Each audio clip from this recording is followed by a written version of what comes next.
अमरीकी साजिश का बयानिया झूठा साबित होने और फिर आर्मी चीफ की तरफ से तौसी ना लेने और वक्त पर रिटायर होने के बयान के बाद ये वाज़ेह नजर आ रहा है कि इमरान खान हुकूमत गिराने का दावा तो कर रहे हैं, मगर साथ ही पार्लियामेंट में वापसी का रास्ता भी खुला रखना चाहते हैं, क्योंकि वो समझ गए हैं कि अब हुकूमत गिराना मुश्किल है। अपनी हुकूमत के खात्मे से कुछ देर पहले ही तहरीक इंसाफ ने पार्लियामेंट से इज्तिमाई इस्तीफे दिए और दावा किया कि वो उस पार्लियामेंट का हिस्सा नहीं बनेंगे जिस पर एक इंपोर्टेड हुकूमत मुसल्लत की गई हो। मगर जब हुकूमत ने अपनी एक सियासी हिकमत अमली के तहत तहरीक इंसाफ के 123 अरकान में से 11 के इस्तीफे मंजूर कर लिए तो तहरीक इंसाफ अपनी सियासी हिकमत अमली सामने ले आई और तमाम हलकों से इमरान खान ने खुद इलेक्शन लड़ने का ऐलान कर दिया। मगर अब जबकि 16 अक्टूबर को इलेक्शन होने वाले हैं तो तहरीक इंसाफ इस्तीफों से मुतालिक अपनी पोजीशन से पीछे हट गई है।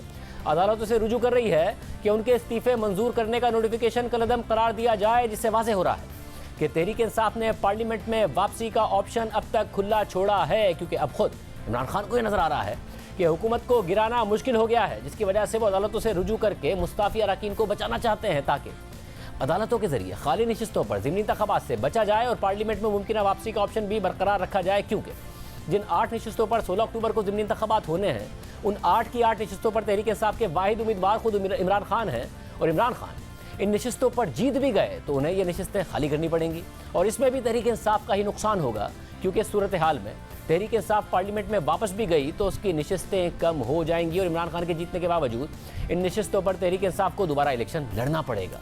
यानी तहरीक इंसाफ ने इज्तिमाई इस्तीफों से मुतालिक जो हिकमत अमली इख्तियार की थी वह बैकफायर कर रही है। सिर्फ यही नहीं, तहरीक इंसाफ ने इस्तीफे देकर हुकूमती इत्तेहाद को कानून साजियों के लिए पार्लियामेंट में खुला ग्राउंड दिया हुआ है और जब कानून साजी हो जाती है तो पार्लियामेंट में रोकने के बजाय अहम कानून साजियों से मुतालिक इमरान खान जलसों में बयानियाँ बनाते हैं और फिर अदालतों से रुजू करते हैं। मगर अदालतें भी उन्हें यही कह रही हैं कि ये पार्लिमानी मामलात हैं, अगर आप इन्हें हल करना चाहते हैं तो पार्लिमान में जाकर अपनी पार्लिमानी जिम्मेदारी अदा करें। सिर्फ यही नहीं, अदालतें भी मुस्ताफी अरकान के इस्तीफे कलअदम करार देने के लिए तहरीक इंसाफ की नीयत पर सवाल उठा रही हैं। आज इस्लामाबाद हाई कोर्ट में तहरीक इंसाफ के 10 मुस्ताफी अरकान के इस्तीफे मंजूरी के खिलाफ दरख्वास्त पर इस्लामाबाद हाई कोर्ट में समाअत हुई, जिस पर इस्लामाबाद हाई कोर्ट के चीफ जस्टिस ने रिमार्क्स दिए कि ये अदालत स्पीकर कौमी असम्बली को हिदायत जारी नहीं कर सकती। ये सियासी तनाज़ात हैं, सियासी झगड़े दूर करने की जगह पार्लियामेंट है। हमने देखना है कि पटिशनर्स क्लीन हैंड्स के साथ अदालत आए हैं या नहीं। जिस पर तहरीक इंसाफ के 10 मुस्ताफी अरकान के वकील अली जफर ने जवाब दिया कि स्पीकर ने अपनी आईनी जिम्मेदारी पूरी नहीं की। इस्तीफे इस शर्त पर दिए गए कि 123 अरकान मुस्ताफी होंगे। स्पीकर ने तमाम इस्तीफे मंजूर नहीं किए और सिर्फ 11 इस्तीफे मंजूर कर लिए। हम कहते हैं कि दिए गए इस्तीफे मशरूत थे, अगर तमाम अरकान के इस्तीफे मंजूर नहीं हुए तो शर्त भी पूरी नहीं हुई। इस्तीफों को इंक्वायरी के बगैर मंजूर नहीं किया जा सकता। 112 अरकान के इस्तीफे मंजूर नहीं किए गए, जिस पर चीफ जस्टिस ने रिमार्क्स दिए कि जिनके इस्तीफे मंजूर नहीं हुए उन्हें पार्लियामेंट में होना चाहिए। ये इन अरकान का फर्ज है कि वो पार्लियामेंट में अवाम की नुमाइंदगी करें। जिस पर अली जफर ने कहा कि पार्लियामेंट वापस जाना सेकेंडरी इशू है। अली जफर के जवाब पर चीफ जस्टिस ने रिमार्क्स दिए कि फिर वो रुकने पार्लियामेंट होते हुए असेंबली कार्रवाई का वर्चुअली बॉयकॉट कर रहे हैं। आप इस मुताल्लिक सोच लें और बयान हल्फी जमा कराएं। ये सिर्फ अरकान का नहीं, हल्के के उन लोगों का मसला है जो बगैर नुमाइंदगी के हैं। ये अरकान मानते हैं कि उनके इस्तीफे जेन्युइन थे। जिस पर अली जफर ने जवाब दिया कि अरकान असेंबली के इस्तीफे जेन्युइन मगर मशरूत थे। हम कहते हैं कि तमाम इस्तीफे जेन्युइन थे, मंजूर किए जाएं। जिस पर चीफ जस्टिस ने रिमार्क्स दिए कि क्या आपका मौक़िफ़ है कि पार्टी ने इस्तीफे देने पर मजबूर किया था? अगर ऐसा है तो फिर आप अब पार्टी पॉलिसी के खिलाफ जा रहे हैं। जिस पर अली जफर ने कहा कि पार्टी पॉलिसी के खिलाफ ये अरकान नहीं जा रहे हैं। हमारा मौक़िफ़ है कि स्पीकर ने अपना आईनी फरीज़ा नहीं निभाया। हमारा सियासी मकसद तमाम 123 नशिस्तें खाली करना था। हमारा वो मकसद पूरा नहीं हुआ तो हम समझते हैं कि अभी सब MNA हैं। जिस पर चीफ जस्टिस ने रिमार्क्स दिए कि जिन अरकान के इस्तीफे मंजूर नहीं हुए वो तो पार्लियामेंट जाकर बैठे हैं। जिस पर तहरीक इंसाफ के वकील ने जवाब दिया कि अरकान पार्लियामेंट वापस जाएंगे या नहीं अभी कुछ नहीं कह सकता। ये बात पार्टी पॉलिसी पर मुनहसिर है। आप इस्तीफे मंजूरी का ऑर्डर मुअत्तल कर दें तो जाकर स्पीकर से बात कर सकते हैं। जिस पर चीफ जस्टिस ने रिमार्क्स दिए कि अदालत सियासी डायलॉग के लिए तो आपको सहूलत फराहम नहीं करेगी। पटिशनर्स कह रहे हैं कि पार्लियामेंट को नहीं मानते, तो अली जफर ने जवाब दिया कि ऐसा कभी नहीं कहा। जिस पर चीफ जस्टिस ने रिमार्क्स दिए कि आप पार्लियामेंट जाकर अपनी नेक नियति साबित करें। अली जफर ने जवाब दिया कि मुझे आधा घंटा दें, मैं पटिशनर से बात कर लेता हूं। जिस पर चीफ जस्टिस ने रिमार्क्स दिए कि आप 1 घंटा ले लें और इसके बाद हमें आगाह कर दें। जिसके बाद समाअत में एक वक्फा हुआ और वक्फे के बाद अली जफर रोस्टम पर आ गए और अदालत को कहा कि मैंने अपने मौकलीन से मशवरा किया है, कुछ लीगल इशूज अदालत के नोटिस में लाना चाहता हूँ। स्पीकर ने इस्तीफे मंजूर करने के लिए कानूनी तकाजे पूरे नहीं किए। मैं लीक्ड ऑडियो का ट्रांसक्रिप्ट पढ़ना चाहता हूँ। दर हकीकत स्पीकर ने इस्तीफे मंजूर करने का फैसला ही नहीं किया। जिस पर चीफ जस्टिस ने रिमार्क्स दिए कि इन चीज़ों में मत जाएं। क्या असेंबलियाँ तहलील करने का कासिम सूरी का फैसला भी अपना था? एक पटिशन पहले मुस्तरद हुई और मामला सुप्रीम कोर्ट के पास है। जिस पर अली जफर ने अदालत को आगाह किया कि पार्लियामेंट जाने या ना जाने का फैसला सियासी होगा, अदालत इससे दूर रहे। जिस पर चीफ जस्टिस ने रिमार्क्स दिए कि हम आपको इस मुताल्लिक कुछ नहीं कह रहे। पटिशनर्स कह रहे हैं कि अपनी सियासी जमात की पॉलिसी का एहतराम करते हैं तो फिर ये वापस पार्लियामेंट क्यों जाना चाहते हैं। जिस पर अली जफर ने जवाब दिया कि हो सकता है बाद में पार्टी तय करे कि असेंबलियों में वापस जाना है, हो सकता है तय करें कि असेंबली में जाकर किसी बिल की मुखालफत करनी है।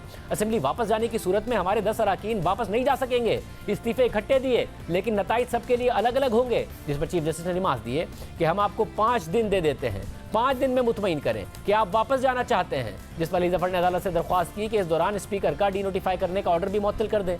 इस्तीफों की मंजूरी का फैसला स्पीकर नहीं बल्कि एलियंस का था। जिस पर चीफ जस्टिस ने रिमार्क देते हुए कहा कि आप कहते हैं कि इस्तीफे मंजूरी का नोटिफिकेशन मुअत्तल कर दें ताकि आप बॉयकॉट करें।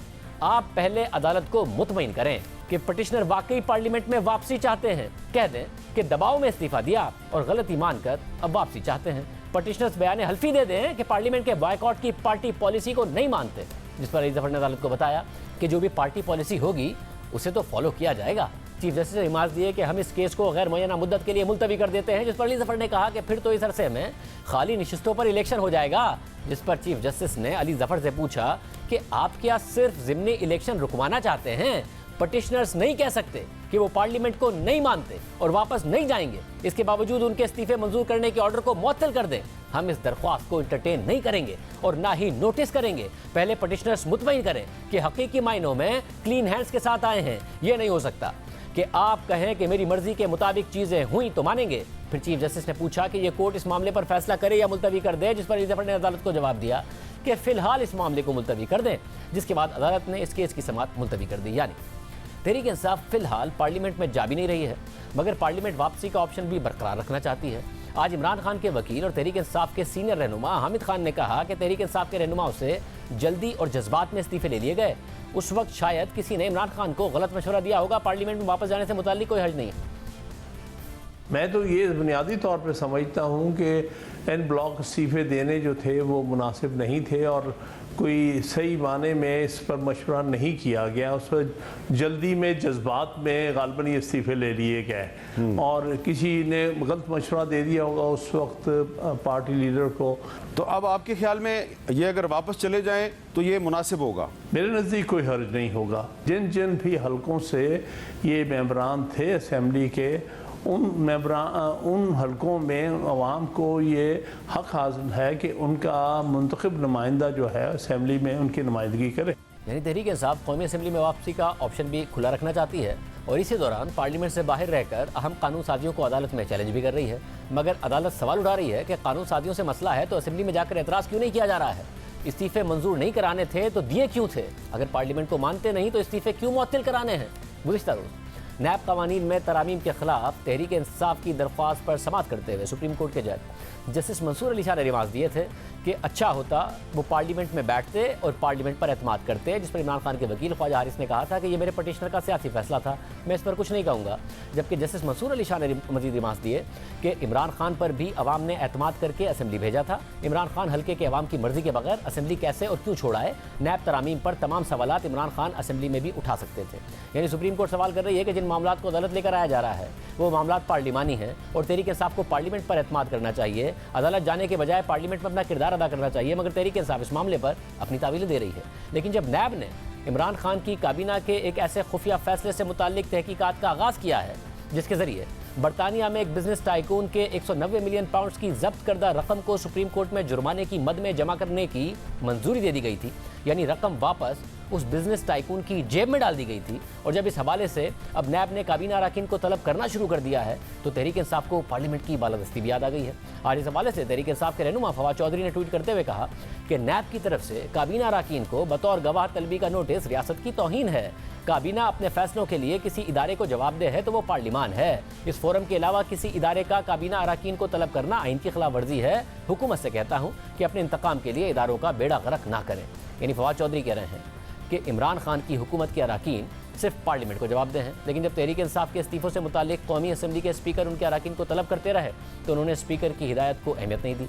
और जब मखसूस इस्तीफे मंजूर हो गए तो आज वही अरकान अदालतों से रुजू कर रहे हैं कि इस्तीफों की मंजूरी को कलअदम करार दिया जाए। मगर अदालतें तहरीक इंसाफ की इस नीयत पर सवाल उठा रही हैं कि इस्तीफे कलअदम करार देने का मकसद क्या है? अगर इस्तीफों की मंजूरी से मसला है तो पार्लियामेंट में वापस क्यों नहीं जा रहे हैं? अब आम बात यह है कि तहरीक इंसाफ के 123 अरकान के इज्तिमाई इस्तीफों के बावजूद आज भी पार्लियामेंट लॉजेस यानी सरकारी रिहाइशगाह तहरीक इंसाफ के अरकान के पास है, उन्हें खाली नहीं किया गया।